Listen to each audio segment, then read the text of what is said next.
Hello mga loves, magmarites tayo.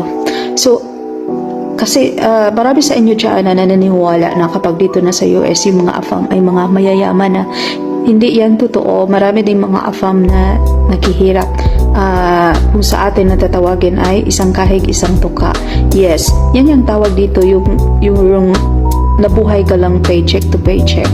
Yung isang kinsinas naghihintay ka na you are spending all the money na nakukuha mo ngayong kinsinas tapos naghihintay ka naman sa next na sahuran.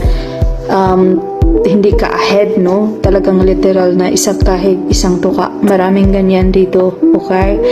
Kung pupunta sila dyan sa Pinas, kung may yung halimbawa 100k pesos, kung dyan sa Pinas, okay na yung sahod na yan, no? Monthly. Pero kung dito ka sa United States, lalong-lalo na doon sa mga mamamahaling states, gaya ng California, New York, yung 100k mo na sahod sa isang buwan ay talagang nako, hindi yan kasya, no?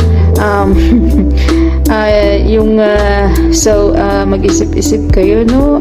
Yung mga mindset ninyo na gusto nyo mag-asawa ng AFAM para lang makaahon sa kahirapan, aba, kayo lang talaga ang makaahon sa kahirapan, kayo lang, hindi yung ibang tao. So wag nyo nang iasa sa mga AFAM, kasi hindi na lahat ng AFAM ay mayaman at hindi rin lahat ng AFAM ay handa kang paggastusan at pati pamilya mo, kasi may mga kamay ka naman, o abutin mo yung pangarap mo na mag-isa, huwag aasa sa pag-aasawa.